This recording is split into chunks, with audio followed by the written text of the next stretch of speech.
नमस्कार, मी पंजाब डक. आजपासून महाराष्ट्रात काय परिस्थिती राहणार आहे हे अंदाज आजच्या अंदाजामध्ये देणार आहे. तर सर्वप्रथम 28 आणि 29 तारखेपर्यंत तुम्हाला एक सांगू इच्छितो, जे वंचित जिल्हे आहेत, वंचित पावसामधून जे वंचित राहिलेले, ह्या पट्ट्यामध्ये काय होणार आहे, मुसळधार पाऊस पडणार आहे. कारण की जे चक्रीवादळ मध्य प्रदेश आणि महाराष्ट्राच्या बांधीनं हे कमी दाबाचा पट्टा असा जाणार आहे. नमस्कार शेतकरी मित्रांनो, प्रसिद्ध हवामान अभ्यासक पंजाबराव डक यांचा नवा आलेला महाअंदाज काय म्हणतोय, चला तर सविस्तरपणे आणि थोडक्यात समजून घेऊया. माझ्या महाराष्ट्रातल्या लाडक्या शेतकरी बांधवांनो, माता भगिनींनो आणि तमाम नागरिकांनो, हवामानात इतका प्रचंड चक्रावून टाकणारा आणि वेगवान बदल झालाय की आजपासून पुढील 3 दिवस म्हणजेच पुढच्या 72 तासात निसर्ग आपला रुद्रावतार दाखवणार आहे. बंगालच्या उपसागरात निर्माण झालेल्या अभूतपूर्व कमी दाबाच्या पट्ट्यामुळे आणि अरबी समुद्रातून येणाऱ्या बाष्पयुक्त वाऱ्यांच्या अजब संगमामुळे महाराष्ट्रावर एकाच वेळी संकट आणि निसर्गाचा चमत्कार घडून येणार आहे. राज्यातील 15हून अधिक जिल्हे पावसाच्या भयंकर तडाख्यात आता सापडणार असून तिथे काही ठिकाणी थेट ढगफुटीसारखा पाऊस कोसळणार आहे. नदी नाल्यांना पूर येणार, रस्ते बंद होणार, शेत पाण्याच्या विळख्यात जाणार.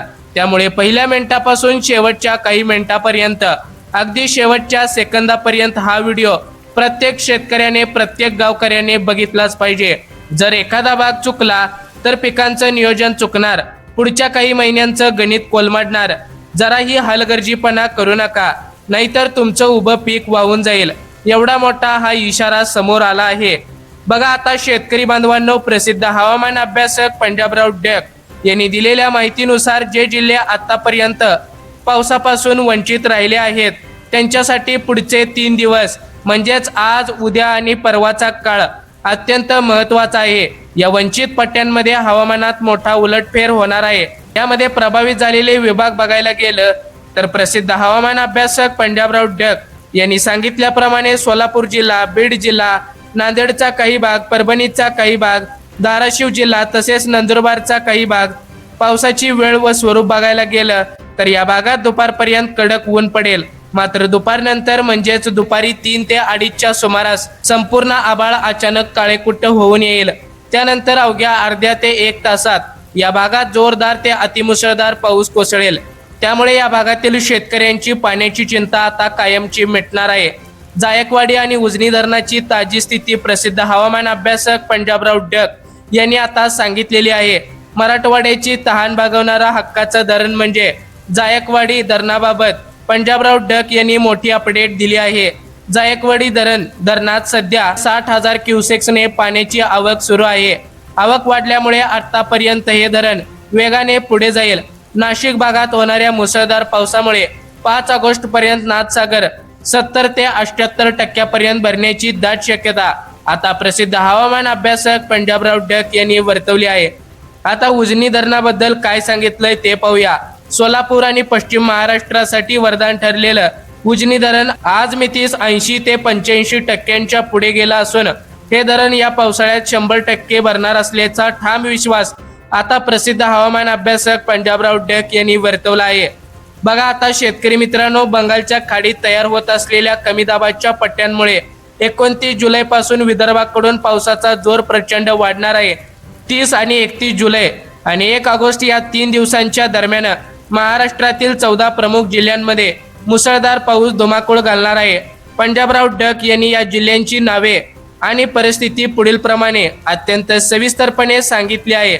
बघा आता शेतकरी मित्रांनो, विदर्भातील 7 जिल्हे ज्या ठिकाणी वादळी पाऊस आणि ढगफुटीचा इशारा देण्यात आलेला आहे. शेतकरी मित्रांनो, आता पहिल्या क्रमांकाचा जिल्हा येतो नागपूर जिल्हा. कमी दाबाचा पट्टा थेट नागपूरवरून जाणार असल्याने या 3 दिवसात नागपूर शहर आणि ग्रामीण भागात ढगांच्या प्रचंड गडगडाटासह अतिमुसळधार पाऊस कोसळेल. काटोळ, काळमेश्वर, उमरेड, रामटेक या भागात अचानक पूरसदृश्य परिस्थिती निर्माण होऊ शकते. शेतकरी मित्रांनो, आता दुसऱ्या क्रमांकाचा जिल्हा येतो चंद्रपूर जिल्हा. चंद्रपूर जिल्ह्यांमध्ये पावसाचा जोर प्रचंड राहणार आहे.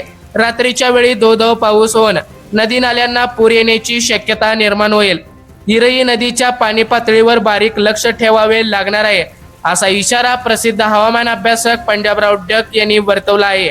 शेतकरी मित्रांनो, आता तिसऱ्या क्रमांकाचा जिल्हा येतो वर्धा जिल्हा. वर्धा जिल्ह्यात सर्वदूर दमदार पाऊस पडेल. हा पाऊस इतका शाश्वत असेल की ज्यामुळे शेतातील विहिरी आणि स्थानिक जलसाठे पूर्णपणे ओव्हरफ्लो होतील. शेतकरी मित्रांनो, आता 4थ्या क्रमांकाचा जिल्हा आहे तो भंडारा जिल्हा. बघा आता शेतकरी मित्रांनो, भंडारा जिल्ह्यात 30 जुलैपासून मुसळधार पावसाची संततधार राहील. पैनगंगा नदीच्या खोऱ्यातील गावांना अलर्ट राहावे लागेल. हा पाऊस धनाच्या म्हणजेच भात पिकांसाठी अमृत ठरणार आहे. बघा आता शेतकरी मित्रांनो, पुढील क्रमांकाचा जिल्हा म्हणजे 5व्या क्रमांकाचा जिल्हा आहे तो गोंदिया जिल्हा. तलावानं नटलेल्या गोंदियात पावसाची जोरदार बॅटिंग पाहायला मिळेल. ढगांच्या प्रचंड कडकडाटासह रात्रीच्या वेळी मुसळधार पाऊस होऊन धरणांमधील पाणी साठ्यात मोठी वाढ होईल. बघा आता शेतकरी मित्रांनो, 6व्या क्रमांकाचा जिल्हा आहे तो यवतमाळ जिल्हा. यामध्ये उमरी, पुसद, वाणी या पट्ट्यात वेगाने बदल होईल. यवतमाळ जिल्ह्यात कापूस आणि सोयाबीन उत्पादक शेतकऱ्यांना मोठा दिलासा देणारा मुसळधार पाऊस या ठिकाणी आता होणार आहे. शेतात पाणी साचणार नाही याची काळजी आता प्रत्येक शेतकऱ्याने, विशेषतः यवतमाळ जिल्ह्यातील शेतकऱ्यांनी घ्यावी, नाहीतर आपले पिके सडतील आणि त्या ठिकाणी मुळे कुजून आपल्या पिकांचे लाखो रुपयांचे नुकसान होऊ शकते. बघा आता शेतकरी मित्रांनो, 7व्या क्रमांकाचा जिल्हा आहे तो अमरावती जिल्हा. अमरावती जिल्ह्यात संपूर्ण भागात पावसाचा जोर वाढणार असून संत्रा बागांना आणि कापसाच्या पिकांना याचा मोठा फायदा होईल. शेतकरी मित्रांनो, आता पुढील विभाग येतो मराठवाडा, खानदेश आणि उत्तर महाराष्ट्रातील 7 जिल्हे. बघा आता शेतकरी मित्रांनो, 8व्या क्रमांकाचा जिल्हा येतो वाशिम जिल्हा. वाशिम जिल्ह्यात या 3 दिवसात अचानक काळेकुट्ट ढग जमा होऊन विजांच्या कडकडाटासह जोरदार सरी कोसळतील. 9व्या क्रमांकाचा जिल्हा येतो हिंगोली जिल्हा. हिंगोली जिल्ह्यामध्ये 30 जुलै ते 1 ऑगस्ट दरम्यान काही भागात स्थानिक पातळीवर ढगफुटीचे दृश्य तर काही ठिकाणी अतिवृष्टीची शक्यता आता प्रसिद्ध हवामान अभ्यासक पंजाबराव डक यांनी वर्तवली आहे. शेतकरी मित्रांनो, 10व्या क्रमांकाचा जिल्हा आहे तो अकोला जिल्हा. अकोला जिल्ह्यात संपूर्ण भागात मुसळधार पाऊस होईल. नदीकाठच्या गावांना प्रशासनाने आणि प्रसिद्ध हवामान अभ्यासक पंजाबराव डक यांनी सतर्क राहण्याचा इशारा आता या ठिकाणी देण्यात आलेला आहे. बघा आता शेतकरी मित्रांनो, 11व्या क्रमांकाचा जिल्हा आहे तो बुलढाणा. बुलढाणा जिल्ह्यात खामगाव, शेगाव, मेहकर, जळगाव, जामोद या संपूर्ण पट्ट्यात मुसळधार पाऊस होईल, ज्यामुळे स्थानिक पाझर तलाव पूर्ण भरतील. बघा आता शेतकरी मित्रांनो, 12व्या क्रमांकाचा जिल्हा आहे तो जळगाव जिल्हा. जळगाव जिल्ह्यात धुमाकूळ घालत हा कमी दाबाचा पट्टा पुढे जाणार असल्याने चाळीसगाव, पाचोरा, भुसावळ आणि रावेरच्या केळी आणि कापूस पिकाला मोठी नवसंजीवनी मिळणार आहे. वाऱ्यांमुळे पिकांचे नुकसान होणार नाही याचे नियोजन आता शेतकऱ्यांना करावे लागणार आहे. बघा आता शेतकरी मित्रांनो, 13व्या क्रमांकाचा जिल्हा आहे तो धुळे जिल्हा. धुळे जिल्ह्यात पावसाची गती कमालीची वाढणार असून साक्री, शिरपूर या भागातील कोरड्या पडलेल्या नद्या पुन्हा प्रवाहित होतील. शेतकरी मित्रांनो, आता 14व्या क्रमांकाचा जिल्हा आहे तो नंदुरबार जिल्हा. नंदुरबार जिल्ह्यात नवापूर, शहादा या भागात जोरदार पाऊस पडून हा कमी दाबाचा पट्टा पुढे गुजरातकडे सरकणार आहे, ज्यामुळे गुजरात सीमेवर अतिवृष्टी होईल. शेतकरी मित्रांनो, आता पुढील विभाग येतो नाशिक, जालना आणि इतर विभागातील सविस्तर अंदाज. प्रसिद्ध हवामान अभ्यासक पंजाबराव डक यांनी सांगितल्याप्रमाणे नाशिक आणि गोदावरी नदीचा महाअंदाज 30 जुलै ते 1 ऑगस्ट दरम्यान नाशिक, मालेगाव, त्र्यंबकेश्वर, दिंडोरी या भागात मुसळधार पाऊस होईल. गंगापूर धरण क्षेत्रात पाऊस झाल्यामुळे गोदावरी नदीत 3 ते 5 ऑगस्ट दरम्यान 20,000 क्युसेक्सने पाणी सोडावे लागेल. त्यामुळे नदीला पूर येईल आणि गोदावरीचे पाणी 6 TMC ने वाढेल. जालना जिल्हा. शेतकरी मित्रांनो, आता इथे विशेष विभाग येतात भोकरदन, सिल्लोड, जाफराबाद आणि सोयगाव आणि राजूर परिसरात मिरची उत्पादक शेतकऱ्यांनी विहिरींचे पाणी उपसल्यामुळे विहिरी कोरड्या पडल्या होत्या, पण आता काळजी करण्याची अजिबात गरज नाही. 30 जुलै ते 1 ऑगस्ट दरम्यान या भागात जोरदार पाऊस होईल. ओढे नाल्यांना पाणी येईल आणि विहिरीची पाणी पातळी वाढेल. तर पश्चिम महाराष्ट्र, सोलापूर आणि कोकण. शेतकरी मित्रांनो, सोलापूर जिल्ह्यातील मोहोळ, पंढरपूर, मंदपूर या भागात आज दुपारनंतर चांगला पाऊस सुरू होईल. सांगली, मिरज, कुपवाडसह सातारा, कोल्हापूर भागात पावसाच्या सरी चालूच राहतील. तसेच कोकण किनारपट्टी, पुणे, मुंबई आणि इगतपुरी घाटावर मुसळधार पाऊस कायम राहणार आहे. शेतकरी मित्रांनो, आता 5 ऑगस्ट ते नोव्हेंबर पर्यंतचा दीर्घकाळ महाअंदाज कसा असणार आहे हे आपण थोडक्यात आणि एका मिनिटात पाहून घेऊया. प्रसिद्ध हवामान अभ्यासक पंजाबराव डक यांनी केवळ चालू 3 दिवसांचाच नाही तर पुढील काही दिवसांचाही अत्यंत महत्त्वाचा आणि ऐतिहासिक अंदाज दिला आहे, जो प्रत्येक शेतकऱ्याने कान देऊन ऐकलाच पाहिजे. 15 ते 30 ऑगस्ट. शेतकरी मित्रांनो, ऑगस्ट महिन्यात तेलंगणाकडून उत्तर महाराष्ट्राकडे एक मोठे चक्रीवादळ म्हणजेच कमी दाबाचा पट्टा सरकणार आहे, ज्यामुळे संपूर्ण महाराष्ट्रात धुवाधार पाऊस पडेल. ऑगस्टच्या सुरुवातीला आणि मध्यंतरातही पाऊस पाण्याचे टेन्शन असणार नाहीये. आता बघा शेतकरी मित्रांनो, सप्टेंबर आणि ऑक्टोबर या 2 महिन्यात परतीचा पाऊस राज्यात प्रचंड धुमाकूळ घालणार आहे. महाराष्ट्रातील छोटे मोठे तळे, विहिरी आणि कूपनलिका पूर्णपणे पाण्याने भरून जातील.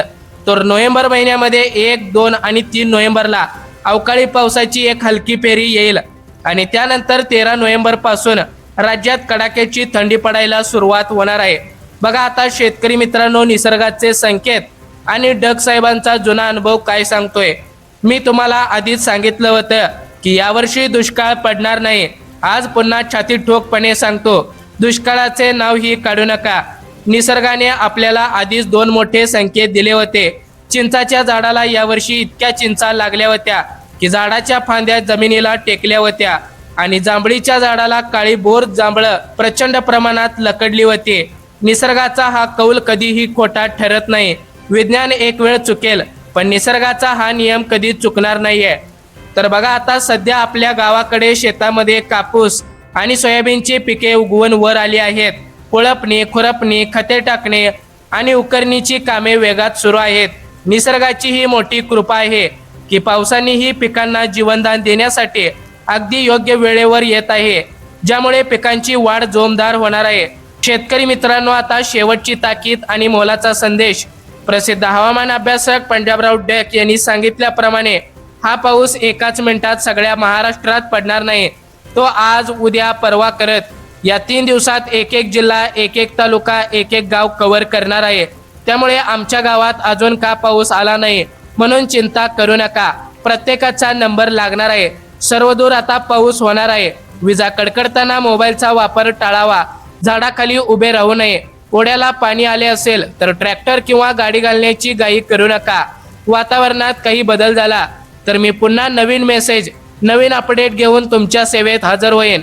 तर शेतकरी बांधवांनो, प्रसिद्ध हवामान अभ्यासक पंजाबराव डक यांनी दिलेला हा हवामान अंदाज आपण पाहिला. निसर्गाच्या कृपेने संपूर्ण महाराष्ट्र लवकरच चिंब भिजणार आहे.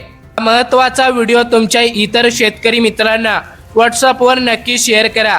पाहत राहा तुमच्या हक्काचं चॅनेल बोलगड्या मराठी यूट्यूब चॅनेल, जिथे सविस्तर, ताजे आणि सोप्या भाषेत सर्व माहिती लवकरात लवकर मिळून जाते.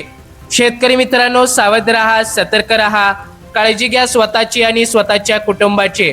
भेटूया पुन्हा एकदा अशाच माहितीपूर्ण व्हिडिओ सोबत. तोपर्यंत जय हिंद, जय महाराष्ट्र.